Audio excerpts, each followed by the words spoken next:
미디어를 사랑하는 강사들의 모임 미모 집중. 삐뽀 소방차 아니고 레카입니다. 고속도로에서 사고가 나면 불이 나게 달려오는 존재가 있죠. 미디어에서도 시끄럽게 소리내며 빛의 속도로 이슈를 나르는 자들이 있습니다. 유튜브 속 사이버 레카를 미디어 페트롤에서 이야기해봅니다. 우천시의 장소를 옮긴다는 안내 문구에 우천시가 어디예요? 라고 물은 학부모가 있다고 하는데요. 요즘 어른이나 아이나 문해력이 문제입니다. 미디어에서도 문해력이 필요한데요. 일상에서 때려야 뗄 수 없는 미디어 문해력. 오늘의 집중해서 다룰 내용은 미디어 리터러시입니다. 미모 집중 지금부터 시작합니다.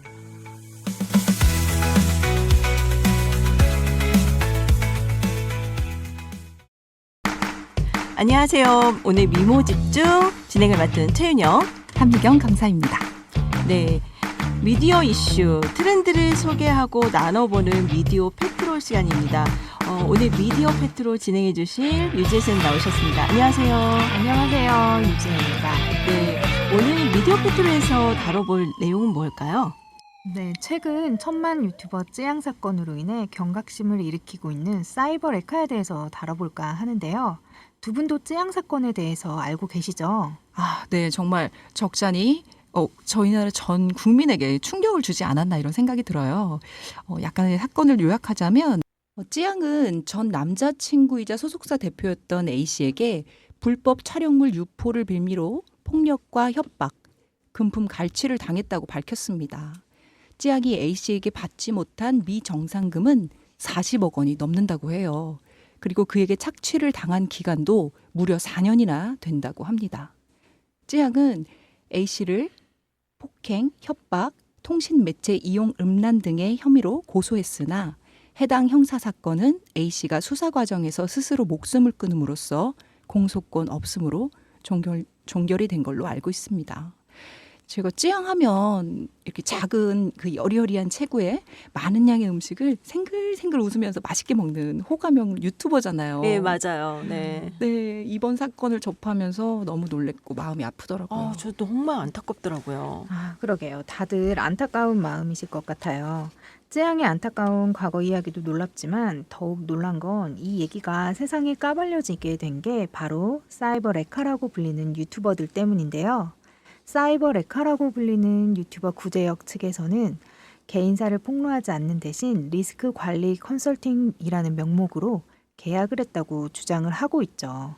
돈을 많이 받고 수많은 제보를 차단해서 비밀을 지켜주겠다는 건데, 네, 찌양 측 주장에서는 영상을 다 만들어 놓고 공개 버튼만 누르면 바로 방송이 될 수 있게 만들어 놓고선 위기 관리를 해주겠다는 말로 구제역 측이 돈을 요구했다고 합니다. 사실 이건 얼마 전에 찌양 측에서 2차 폭로로 의해서 밝혀지기도 했죠. 앞으로 검찰 조사를 계속 지켜봐야 할 텐데요. 그래서 오늘은 왜 이런 일이 벌어지게 된 건지 사이버 레카에 대해서 이모저모 얘기 나눠보려고 합니다. 네, 우선 이름부터가 사이버 레카잖아요. 레카는 우리가 흔히 말하는 그 고속도로의 그 견인차 아닌가요? 네, 많이 들어보셨죠. 사이버 레카, 인터넷에서 논란이 되는 사건이나 이슈를 빠르게 다뤄서 조회수를 올리는 유튜버나 콘텐츠 제작자를 말합니다. 레카라는 단어는 알고 계신 대로 원래 자동차를 견인하는 차량을 의미하잖아요. 여기에서는 인터넷에서 논란을 견인하여 자신의 채널로 끌어와 수익을 얻는 행위를 비유적으로 표현한 것입니다. 그 사이버 레카의 특징 중에 하나가요. 굉장히 빠른 반응 속도죠. 사건이 발생하면 가장 먼저 관련 콘텐츠를 제작하여 업로드하고요. 자극적인 제목과 내용을 사용해서 조회수를 극대화하려는 경향이 강합니다. 이 과정에서 정보의 정확성이 떨어지거나 이 부족한 경우가 사실 확인이 되지 않은 채로 정보를 전달하기 때문에 정보 왜곡뿐만 아니라 사생활 침해 문제도 굉장히 심각합니다. 개인의 사생활이 노출되거나 왜곡되어 인터넷에 퍼지는 경우가 많기 때문에 이런 사이버 레카에 대한 비판의 목소리가 높아지는 이유이기도 하고요. 네, 저도 이제 유튜브에서 이렇게 사이버레카들이 글을 올린 썸네일을 봤던 기억이 좀 나는데, 최근에만 이런 일이 있었던 건 아니죠. 그리고 이 쯔양처럼 피해 입은 사람들이 많을 것 같은데요. 쯔양이 처음은 아니죠. 네, 그렇죠. 사실 이 사이버 레카 문제는요, 몇 년 전부터 계속 나오던 문제입니다. 유튜브에서 스포츠 스타, 연예인, 정치인 등의 치부를 들춰내거나 이를 영상으로 올리지 않는 조건으로 돈을 뜯어내는 사례가 끊이지 않고 있습니다. 예를 들면 서울중앙지검이 지난 5월 유명 유튜버 엄태웅 씨를 구속 기소했는데요. 이 엄 씨는 압구정 롤스로이스 사건의 가해자 신모 씨의 고등학교 선배인 A 씨에게서 신 씨와의 친분이나 A 씨의 별도 범죄 의혹을 방송하지 않는다는 조건으로 3억 원을 뜯어낸 혐의를 받고 있습니다. 유튜버들의 폭로성 콘텐츠로 인해 피해를 보는 사람이 많은데요. 지난 2022년 유튜버 잼미는 극단적 페미니스트라는 성향이라는 지목을 받았고 인터넷상에서 사이버 불링에 시달리다가 스스로 목숨을 끊는 안타까운 일도 있었습니다. 그래서 같은 해 2월에는요. 청와대 국민청원에 조회수를 올리기 위해 허위 사실을 유포하는 일부 유튜버들을 강력 처벌해달라는 글이 올라와 사흘 만에 10만 명이 넘게 동의를 받기도 했습니다. 네, 저희 이제 유튜브 이렇게 보면 그 썸네일에서부터 연예인의 비밀 연애라든가 또는 과거 사생활 폭로하는 그런 영상들이 이렇게 막 수십 개씩 막 올라오는 거를 봤어요. 그러니까 그게 다 제보를 받은 영상이 아니라 이게 이미 올려진 영상을 2차, 3차 짜집기 가공해가지고 이슈 영상을 만드는 거죠. 그리고 그걸 이용해서 조회수를 올리고 그걸로 또 광고 수익을 얻는 유튜버들도 많이 있더라고요. 그쵸. 사이버 레카들은 조회수를 올리기 위해 가짜 컨텐츠와 폭로성 컨텐츠를 만들어서 수익을 얻는 범죄 행위를 서슴지 않고 있습니다. 하지만 또 문제는 유튜브는 이를 방치하고 있다는 비판을 받고 있습니다. 제가 요즘에 유튜브를 보니까 이런 사이버 레카의 성격을 띤 채널들이 더 늘어난 것 같은 느낌이 들거든요. 어떠세요? 다들 그렇게 느끼셨나요? 맞습니다. 저도 그렇게 네. 생각해요. 근데 이 채널들의 문제가 본인 목소리도 아니고 어느 분은 이제 얼굴 공개도 안 된 상태에서 이제 성우 인공지능서는 우리 AI가 네네네. 이제 아무래도 붐이 불다 보니까 이런 부분들을 사용을 해서 이제 쇼츠를 올려놓는 거예요. 근데 이게 진짜인지 가짜인지 믿을 정확히 수가 알 없어요. 맞아요. 알 수도 없어서 이거 진짜 문제다 음. 생각하는데 이거 왜 그러는 걸까요? 맞아요. 기술이 발전한 만큼 이런 사이버 레카 채널들도 이런 기술력에 상승해서 더 정밀하게 더 가짜 뉴스를 만들고 있는 것 같습니다. 다양한 유튜브 컨텐츠 중에서도요. 가장 만들기가 쉽다고 해요. 이런 사이버 레카 영상은. 왜냐면 카메라 장비 빼고는 제작 비용이 거의 들지 않아서 진입 장벽이 낮고요. 이런 어그로성의 소재를 다루다 보니까 소재가 고갈될 일도 거의 없기 때문에 경쟁이 치열하다고 합니다. 네, 심지어 유튜브 수익화에 도움이 된다며 일종의 사이버 레카로 채널 컨셉을 맞추라는 유튜브 컨설팅도 있다고 하더라고요. 네, 안타깝게도 아무래도 조회수가 돈이 되다 보니 이런 혐오 장사, 어그로를 끌어 조회수를 장사하는 이들이 있다고 합니다. 이런 채널 컨셉을 맞추라는 컨설팅도 있는데요. 정치적, 사회, 그리고 연예 이슈로 나눠볼 수 있는 이런 사이버 레카를 말솜씨만 있으면 그런 혐오, 편가르기로 갈등을 일으키면서 조회수를 끌게 하는 장사들도 속출하고 있다고 합니다. 네, 사이버 레카 누가 만들었는지 진짜 잘 만들었다라는 생각이 드는데 이제 이렇게 마구잡이로 이슈를 이제 확장을 시켜서 여론이 끌고 가는 게 아니라 이들이 여론을 끌고 가는 그런 상태가 됐는데 이런 유튜브들을 사이버 레카라고 부르는 게 좀 적절한 것 같네요. 자, 근데 이런 말이 언제부터 등장했는지 2018년에 유튜버 김성회 씨가 본인의 영상에서 레카라는 표현을 처음으로 사용한 게 그 시작이었다고 합니다. 이 단어가 널리 퍼질 시기인 2020년에는요. 남의 결점이나 불행을 자극적으로 포장하거나 왜곡해서 혹은 심지어 사실 여부도 확인하지 않고 광고 수익 등 사익을 챙기는 그 유튜버들에 대한 분노와 경멸감으로 그런 레카라는 단어를 사용하기 시작했다고 합니다. 사실 그 유튜브가 있기 전에 속칭 기레기라고 불리는 그런 황색 언론 기자들에 의해서 폭로되고 혐오를 일으키는 일도 있었는데요. 유튜브 시대가 도래하면서 그게 좀 더 많아진 것 같습니다. 네, 그런 것 같아요. 맞아요. 그런 뉴미디어, 유튜브로 대표되고 있죠. 뉴미디어가. 네, 이런 뉴미디어가요. 매스미디어를 서서히 대체하는 과정에서 등장하였습니다. 사실상 그 황색 언론의 역할을 그대로 수행한다고 볼 수 있죠. 맞아요. 그게 언론 같은 경우는 그 게이트키핑이라는 절차라도 있잖아요. 그래서 한 번에 필터링을 하는데 맞아요. 이제 유튜브 같은 경우는 거의 1인 미디어다 보니까 어떤 필터링 없이 그런 식의 그 컨텐츠들을 그냥 내보내는 데서 문제가 되는 것 같습니다. 네. 혹시 최근에 그 개봉한 영화 댓글 부대 보셨나요?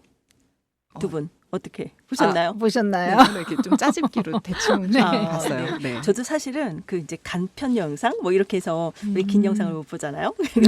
그런 걸로 이제 본 기억이 있는데 여기에 보면은 아주 이제 멀쩡한 사람을 인터넷 커뮤니티하고 이제 SNS에서 작업을 해요. 그래서 인플루언서를 만들었다가 갑자기 나락으로 뚝 떨어뜨린 다음에 결국은 목숨을 잃게 만드는 일을 아무렇지 않게 이렇게 표현을 하거든요. 이게 이제 유튜브에서만 일어나는 일이 아니라는 거죠. 그렇죠. 사이버레카 콘텐츠를 그 활용해 돈을 버는 유튜버들만 주목하는 경우가 많잖아요. 지금까지 저희가 또 다뤄놓은 게 그러니까. 근데 사실은 유튜브 이전 시대부터 각종 인터넷 커뮤니티에서도 본인에게 금전적인 이득이 될 게 전혀 없음에도 그런 남의 결점을 공론화시키고자 하는 인원이 늘상 있어 왔고요. 유튜브 이후로도 비슷한 레카 성향의 사람들이 여기에 동조하며 일이 커지는 경우가 많습니다.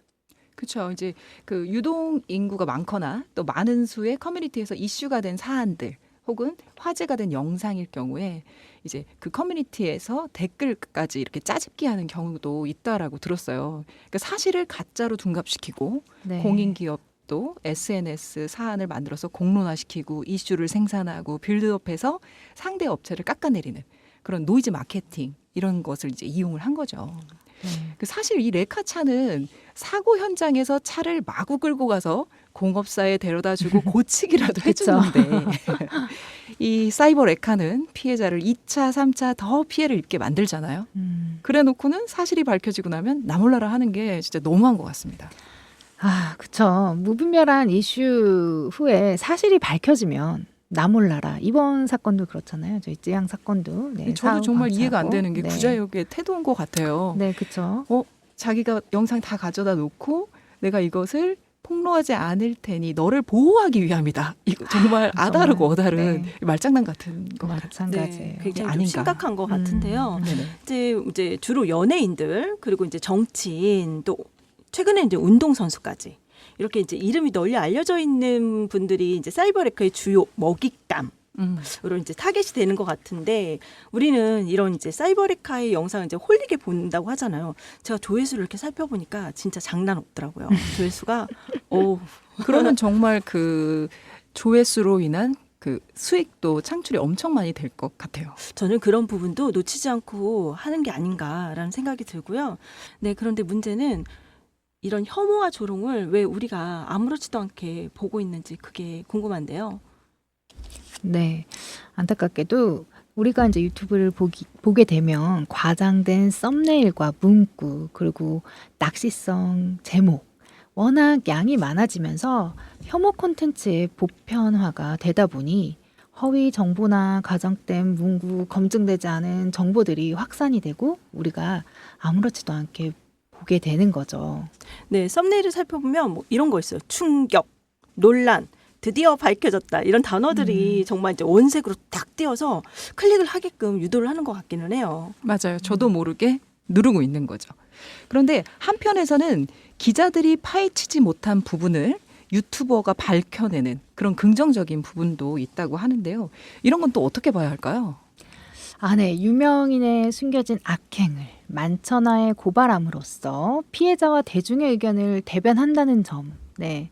이런 특히 특정 커뮤니티를 속속들이 찾아봐야 알 수 있는 그런 이슈들을 정리해준다는 점에서는 옹호의 입장도 물론 있습니다. 하지만 널리 알려진 사실을 자기가 최초로 밝힌 것처럼 이렇게 포장하면서 호들갑을 떨거나 정확한 팩트 체크도 되지 않은 본인의 개인적인 생각이나 아니면은 카더라 통신 등의 내용이 주를 이루고 있어서요. 신념이나 철학을 갖고 탐사 보도하는 인터넷 언론과는 다르게 봐야 합니다. 네, 지금 이렇게 긍정적인 시각도 있지만 대부분은 그렇지 않잖아요. 그러니까 이렇게 그쵸. 사이버레카가 자꾸 생겨나는데 이들이 이제 문제성이 발견이 됐을 때 법적 처벌이 된 적이 있었을까요? 아, 네. 요즘에 또 탈덕 수용소라고 해서 K-팝계에서는 악명이 높았던 탈덕 수용소가 있는데요. 온갖 날조미 터위 사실들을 동원해서 아이돌을 비방하는 것은 물론 자신에게 불리한 댓글은 죄다 삭제를 했었습니다. 장원영 씨는 최근에 1억 원의 손해배상 소송에서 패소를 하였습니다. 근데 구글 본사가 있는 캘리포니아주 북부지법에 정보 제공 명령을 신청해서요. 구글로부터 탈덕 수용소 계정 주인의 정보를 전달받았다고 합니다. 덕분에 이제 사이버 레카들은 해외 기업인 유튜브 뒤에 숨는다고 국내 법망을 피해갈 수는 없게 됐죠. 네. 그렇죠. 이렇게 악의적인 사이버 레카들이 이제 더 이상 설 자리가 없도록 우리가 해야 되겠는데요. 사실 소송까지 가야 하는 어려움이 있습니다. 유튜브 자체적으로 사이버 레카들을 규제한다거나 제도적으로 멈추게 할 수 있는 그런 방안은 없을까요?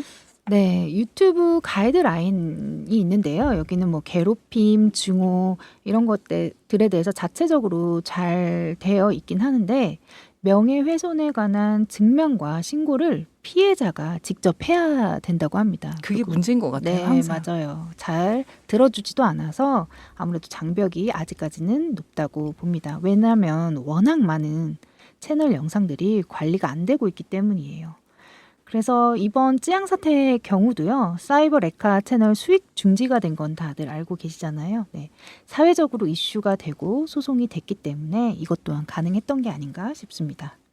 네, 제가 어저께 한 미디어 커뮤니티에서 사이버 레카라는 글귀가 보여서 얼른 클릭을 했는데 거기에서 이런 얘기를 하더라고요. 그러니까 다음 중에서 사이버 레카에 가장 피해 입은 사람은 누굴까? 근데 그 목록에 뭐 연예인들 그리고 뭐 운동선수? 근데 제 눈에 띄는 게 아까 전에 앞쪽에서 이제 장원영 씨 얘기 나왔었잖아요. 근데 그렇죠. 그분이 이제 1등으로 꼽힌 걸 보고 깜짝 놀랐거든요. 그래서 그런 사태들이 자꾸 이렇게 일어나다 보니까 굉장히 많은 이슈도 되고 사람들이 문제를 좀 많이 제기하는 것 같네요. 자, 사이버레카 이렇게 설치고 다니고 있는데 유튜브를 시청하는 우리들도 이제 할 수 있는 일이 있지 않을까라는 생각이 드는데 어떠세요? 아, 네. 저희도 이제 그 미디어 리터러시 수업 같은 거 나가잖아요. 그러면 이제 아이들한테도 이야기를 해요. 그런데 네. 정작 이제 우리도 그거 함께 동참할 수 있을 것 같은데 이제 영상을 봤을 때 좀 우리 아까 AI가 만든 그런 영상들 그냥 이거는 보면서도 느껴지는 이건 아닌데 싶은 그런 영상들을 만났을 그쵸. 때에는 저희가 이제 그 더보기 눌러서 신고한다거나 또는 관심 없음 이런 걸 좀 적극적으로 표현하면서 우리도 시청해야 하지 않을까 이런 생각이 듭니다. 네, 맞습니다. 맞아요. 자극적인 썸네일을 보고 우리도 이미 알고 있으니까 그런 거에 현혹돼서 클릭하지 않도록 자체 검증을 하는 것도 중요할 것 같습니다. 네, 사이버 레카 미디어 최신 이슈를 전해주신 우리 유재 선생님 고맙습니다. 네, 덕분에 즐거웠습니다. 감사드립니다. 네, 뒤에 코너도 이어서 갈 거니까요. 안 안녕 가요? 하지 말아요. 네. 네네. 자, 미디어 페트롤 오늘은 1000만 유튜버 찌양 사건을 계기로 유튜브 생태계를 혼탁하게 만드는 사이버 레카에 대해서 알아봤습니다. 여기서 음악 한 곡 들으실게요. 싸이의 환희. 내 번호는 집중되고 라디오에도 집중되네 미디어 강사들의 수다 집중 미모 집중시 미모 집중 오늘도 눈이가 미모 집중 심장도 뛰게 해 뉴 미디어의 구석구석 이모저모를 알아보는 시간 오늘의 집중. 미디어 리터러시. 디지털 교육에 대해서 많이 들어보셨을 텐데요. 오늘은 미디어 리터러시에 관해서 박은영 강사님을 모시고 이야기 나눠보도록 하겠습니다. 박은영 강사님 인사해 주시죠. 네, 안녕하세요. 박은영 강사입니다. 오늘은 미디어 리터러시에 관한 이야기 나눠보도록 하겠습니다. 네, 미디어 리터러시, 뭐 디지털 리터러시 이렇게 들어보면 용어를 정말 어려워하시는 분들이 많더라고요. 먼저 그 뜻부터 설명을 하고 들어가 볼까요? 네, 저도 이제 미디어라고 얘기하면은 사람들이 떠올리는 것들이 여러 가지가 계신데요. 미디어의 원뜻은 중간, 사이를 뜻하는 라틴어에서 왔습니다. 저희가 뭐 중학교 미들스쿨, 미디엄으로 익혀주세요에 비슷하다고 보시면 돼요. 다른 사람 사이에서 생각이나 정보를 전달하는 게 미디어라고 보시면 되고요. 리터러시는 라틴어 레터라는 그러한 문자에서 왔습니다. 그러니까 처음에는 미디어가 문자, 글로 되어 있었기 때문에 문자를 잘 읽고 쓰는 거. 그래서 문해력이다도 부르는 그 용어가 바로 리터러시라고 할 수 있습니다. 이제는 사람들이 미디어 하면 문자를 떠올리시는 분은 많이 없겠지만 고전적으로 가장 먼저 생겨난 미디어들은 이러한 문자 형태를 띄운 게 많았습니다. 그래서 처음은 문자 미디어가 될 거고 그 이후에 인쇄 미디어, 방송 미디어 등이 생겨났습니다. 지금은 상호작용 미디어, 소셜 미디어 시대라고 말하거든요. 그래서 굉장히 많은 것들이 늘어났어요. 그래서 이제는 단순히 글만 읽을 줄 아는 게 아니라 다양한 미디어를 이해하는 거, 또 내가 한번 써보는 거, 이런 게 모두 포함된 거라고 보시면 돼서 미디어 리터러시라는 말은 저는 미디어 리터러시 안 합니다라고 말하시지만 그러면 SNS 활동하세요? 뭐 인스타그램 하세요? 다 하시거든요. 심지어 카카오톡 잘 하시거든요. 그 모든 것들은 다 미디어 활동, 리터러시 활동들 하고 계신다고 알고 계시면 됩니다. 네네.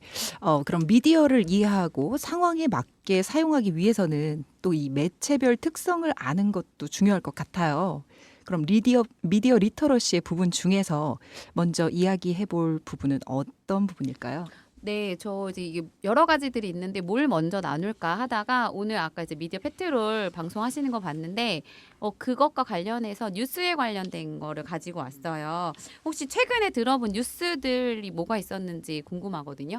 뉴스. 네, 저는 미디어 페트롤에서 다뤘던 뭐 쯔양 사태 그리고 이제 얼마 전에 여행 다녀왔거든요. 그래서 네네. 여행지 내가 지금 거주하는 곳이 아니라 여행지 그 날씨 같은 것도 네. 좀 알아보고 그런 뉴스를 좀 봤던 것 같아요. 네, 우리 한미경 강사님 혹시 뭐 들어보셨어요? 저는 최근에 그 세계는 땡땡이라는 그 채널을 이제 많이 보는데 그 인도네시아에 사는 환경운동가 16세 소녀 니나라는 아이가 이제 나와서 이야기를 하는 부분이었었는데요. 그 선진국, 우리 소위 이제 미국이나 좀 그 특정 나라를 언급해서 그렇지만 이 선진국이라고 하는 나라들에서 환경을 지킨다라고 이야기하고 있지만 사실 많은 플라스틱 쓰레기를 인도네시아에 수출하고 있다고 합니다. 그래서 그런 뉴스를 보면서 참 겉과 그 뒤에 이면이 다르구나 이런 생각을 했습니다. 네, 우리 지금 계속 이렇게 방관자처럼 듣고 계시는 우리 유재 선생님 어떤 뉴스를 들어오셨을까요? 네. 아무래도 이번 주 토요일, 그죠? 저희 아이들 방학과 함께 시작되는 그 파리 올림픽.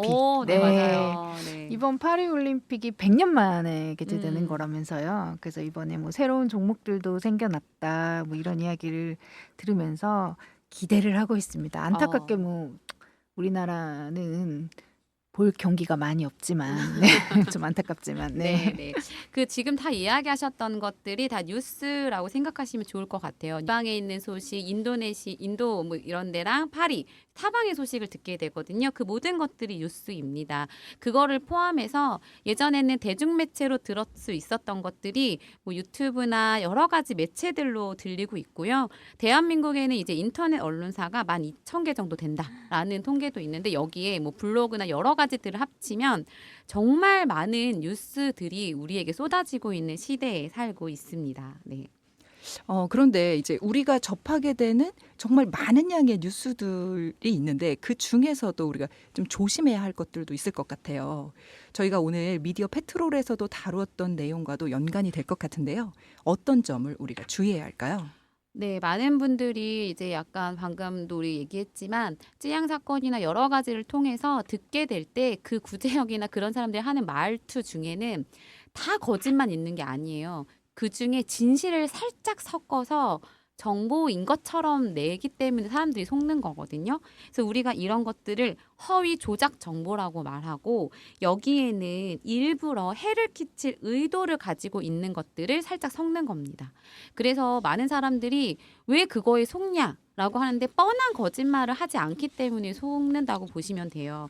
그래서 우리가 좀 이런 것들을 약간 미개하니까 한다가 아니라 실제로 2023년 5월에 무슨 일이 있었냐면 펜타곤이 불타고 있는 사진이 올라왔습니다. 그래서 이거를 이제 러시아에서 매체들이 엄청 떠들고 인도에서 하고 막 이래가지고 세계적으로 반나절 만에 후루룩 그 모든 사진이 퍼졌어요. 그래 트위터, 뭐 페이스북 다 올라왔는데 결과적으로는 AI 합성 사진으로 밝혀졌어요. 근데 그 짧은 시간 안에 그 미국의 주가가 1,050억 달러, 우리나라로 139조 원이 떨어졌어요. 와. 예, 그런 일들이 있는 건 이거 이제 누가 한지는 밝혀지지 않았는데 그때 한참 러시아랑 미국이 예민할 때였거든요. 러시아에 누군가 올리지 않았나 뭐 이런 얘기들을 하지만 누구나 속을 수 있고 누구나 그렇게 될 수 있다라는 것들이 좀 주의해서 우리가 허위 조작 정보 드러나지 않는 경우가 훨씬 많습니다. 그래서 우리가 곧 보는 눈을 좀 기르시면 좋을 것 같아요. 그러니까 누군가는 이득을 얻고 누군가는 그 피해를 보는 그런 일이 있는 것 같습니다. 이 허위 조작 정보는 그래서 조심해야 될 것 같다는 그 생각이 경제적 들어요. 소실이 네, 어마어마합니다. 네. 그러니까 이렇게 AI가 발전이 되는데 앞쪽에서도 목소리 변조했잖아요. 근데 네. 이 펜타곤 화재 정보, 이 화재 조작 사건 이 부분도 AI가 만들어진 네, 이미지라는 맞아요. 거에 우리가 발전을 하는데 이게 이런 가짜 뉴스 이런 거에 활용되는 게 너무 좀 안타까운 것 네, 같아요. 맞아요. 뭐 보이스피싱 포함한 여러 가지들이 범죄 개인에게 피해 주는 사실도 굉장히 많아지고 있거든요. 그래서 우리가 좀 그런 것들 보는 눈을 기를 필요는 있습니다. 네. 네, 그러면 앞쪽에서 이제 뭐 조작 정보, 가짜 뉴스 이렇게 말씀해 주셨는데 어떤 뉴스가 좋은 뉴스라고 할 수 있는지 또 이제 우리가 뉴스를 볼 때 이런 기준을 어디다 두고 봐야 되는지 한번 알아볼 수 있을까요? 네, 그 뉴스의 가치를 이야기할 때 저희가 크게 5가지를 이야기하고 6가지를 얘기하거든요. 그래서 그런 것들 하나씩 살펴보면 좋을 것 같은데 첫 번째는 저명성이라는 게 있습니다. 저명성은 좀 그 분야의 전문가들이 이야기한 것들 좀 믿을 만하다. 여기서 전문가는 유명하다는 거랑 좀 다른 것 같아요. 유명하지 않지만 전문적 지식을 가진 뭐 교수나 박사 혹은 뭐 의사 전문적인 그 자격증을 가진 사람들이 이야기했을 때라는 거고요. 또 하나 좋은 뉴스로 할 수 있는 것은 약간 영향성. 그래서 이걸로 인해서 많은 사람들이 실제로 어떤 영향을 주고받을 수 있어야 돼요. 예를 들어서 작은 골목에 발생한 교통사고보다 저희가 그때 이제 한참 서울에서 발생한 사망 사고를 많이 낸 그 급발진 사고들이 있었잖아요. 그런 것들이 큰 뉴스로서 주목을 받게 되는 거죠. 그리고 또 하나는 시의성이라는 게 있습니다. 시의성은 이제 최근과 가까운 거. 그 라이벌 레카들이 잘하는 것 중에 하나가 옛날 사건인데 마치 지금처럼 올리는 거 있어요. 정말 좋지 않은 뉴스인 거죠.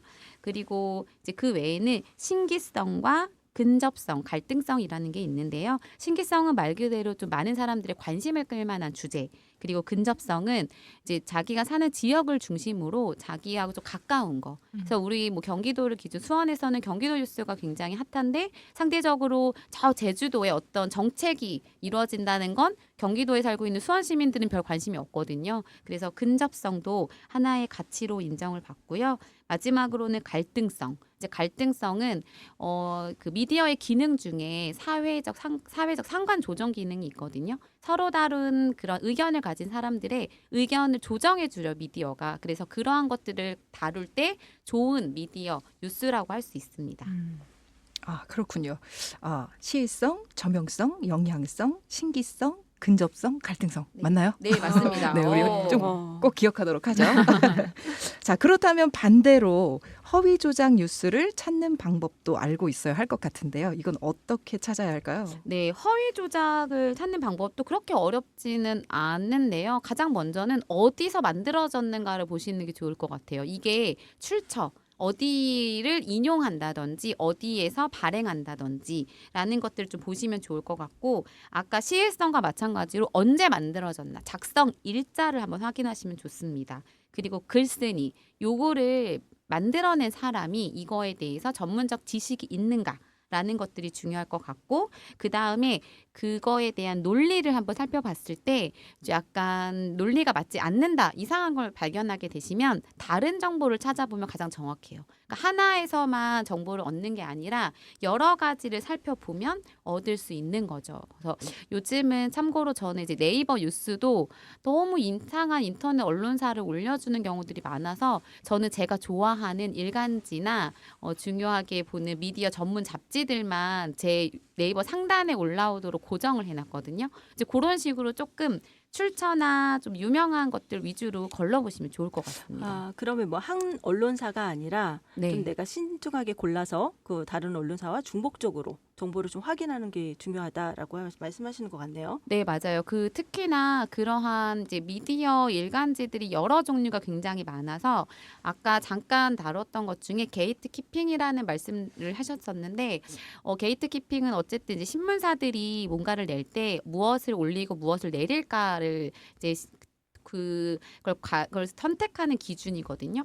근데 대부분 1인 미디어들은 그걸 선택하지 않아요. 내가 하고 싶으면 이야기를 내는데요. 신문사들은 적어도 그런 것들을 좀 선택하게 되어 있거든요. 그래서 그런 점을 살펴볼 때 좀 이게 다를 것 같은데, 어쨌든 우리가 보는 것들이 조금 다양할 수 있다. 이 미디어 리터러시를 기억하실 때 그게 좀 핵심이라고 보시면 될 것 같아요. 네. 네, 지금 이제 뉴스를 보는 방법, 이제 리터러시에 대해서 많이 말씀을 해주셨는데요. 그럼 마지막으로 당부하고 싶은 말은 있으시다면? 네, 마지막 당부라기보다는 미디어 리터러시를 너무 후루룩 훑고 지나갔는데 저희가 오늘 다룬 얘기는 뉴스에 한정적이었거든요. 다양한 것들을 좀 볼 때 미디어의 여러 측면을 보시면 좋겠다라는 말을 꼭 해드리고 싶어요. 그러니까 하나의 장면을 다 똑같이 해석하진 않거든요. 그래서 내가 보는 게 다 아닐 수 있다. 왜 악마의 편집이라고도 하는데 이제 그런 것들 보면 전체 내용을 보면 그렇지 않았는데 이제 미디어가 교묘히 편집하는 경우들이 있거든요. 그러니까 이제 우리가 그런 점을 좀 잘 주의 깊게 봤으면 좋겠다라는 말씀을 드리고 싶고요.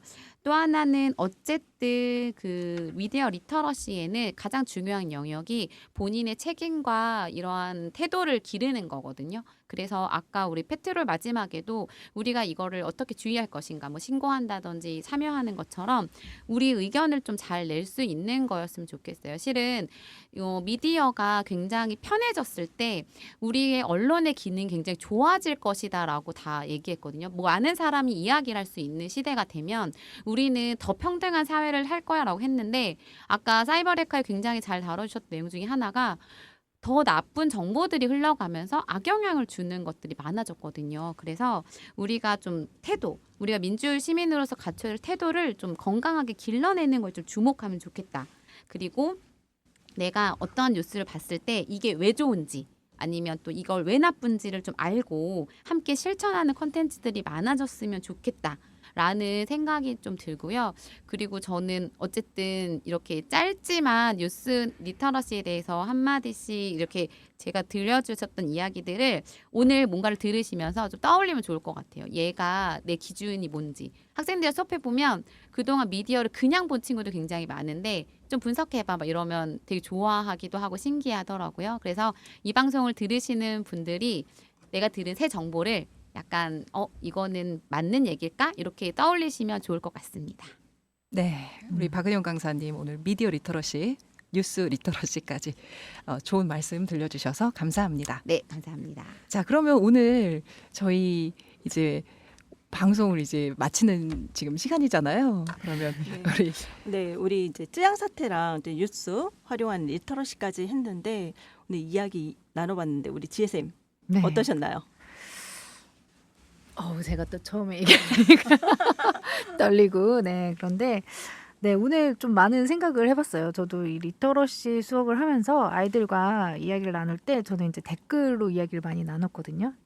요즘 날씨가 참 오락가락 하잖아요. 그래서 아이들에게 우리가 이렇게 환경에 영향을 많이 받는 사람들이다라고 하면서 여러분들이 앞으로 생활할 이 디지털 환경을 어떤 환경으로 만들 것인지, 맑은 날씨로 만들 것인지, 아니면 이 흐릿흐릿한 날씨에서 서로의 기분을 우중충하게 만들 것인지에 대한 생각을 해보자라고 하면서 수업을 마무리를 했었거든요. 그런 게 생각이 나네요. 네, 아무래도 저희가 미디어 리터러시 다루고 네. 또 앞에서 사이버 레카 이야기도 했으니까 네. 우리 유진 선생님 좋습니다. 감사합니다. 그럼 우리 박은영 강사님 오늘 이제 저희 방송 마무리 네. 지으면서 어떤 마음, 어떤 감정, 네. 네, 좀 나눠주세요. 네, 저희가 오늘 다뤘던 얘기들이 어떻게 보면 이제 많은 분들이 최근에 들었던 이야기들이랑 좀 연결이 되니까 관심이 많으실 것 같아요. 그래서 저희는 이런 사태를 이제 알게 됐으니까 그런 부분에 관해서 민감해지는 우리 모두가 되면 좋겠다. 이제 이게 분명히 또 이게 지나고 나면 제2의 구제역이 나올 거예요. 뭐 걔네들 나올 거거든요. 또 그러면 걔네의 컨텐츠를 보고 우리가 돈을 안 벌어주게 하면 되거든요. 그런 방향으로 좀 가면 좋겠다. 이런 생각이 듭니다. 네. 네, 그렇게 하도록 하죠. 자, 그럼 우리 최윤영 강사님은 어떠셨어요? 네, 저는 지금 정신이 하나도 없어요. 네, 아시다시피 제가 미디어 패트론만 하다가 지금 이 진행이라는 아주 무거운 막중한 자리에 앉아 있어서 지금도 아주 두근반시근반 합니다. 네, 우리 함께 해주신 우리 미경 쌤. 저는 의외로 오늘 그 윤영 쌤과 함께 이제 MC를 처음 봤는데 그래도 아무래도 든든하게 앞에서 먼저 쳐주고 들어가시니까 저는 사실 뒤에서 좀 그렇게 많이 긴장되진 않았던 것 같아요. 네, 뭐 아울러 또 이제 찌양 사건 이야기하면서 사실 항상 밝은 모습으로 이렇게 미소 짓고 있었던 찌양인데 이런 고충이 있었구나 이런 걸 느끼면서 그러나 그 영상 속에서는 사실 그렇게 상상할 수 없었던 것 같거든요. 무려 4년이라는 시간 동안 그런 일이 있었다고 하는데 그래서 크리에이터의 고충 그리고 우리가 보는 게 다는 아니다 이런 생각을 해봤습니다. 네, 그러면 오마이걸의 Listen to My World 듣고 오겠습니다.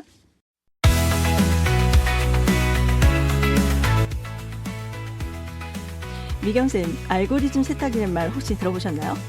네. 간혹 뉴스 기사나 포털 사이트 커뮤니티에서 본 기억이 있어요. 나에게 추천되는 미디어를 세탁해준다? 뭐 이런 의미 아닌가요? 플랫폼에서 추천하는 알고리즘의 염증을 느낀 사용자들이 본인의 계정에 알고리즘을 스스로 좀 청정하게 또는 이제 본인의 관심사의 알고리즘으로 이제 바꾸고자 할 때 하는 행동을 말하는데요.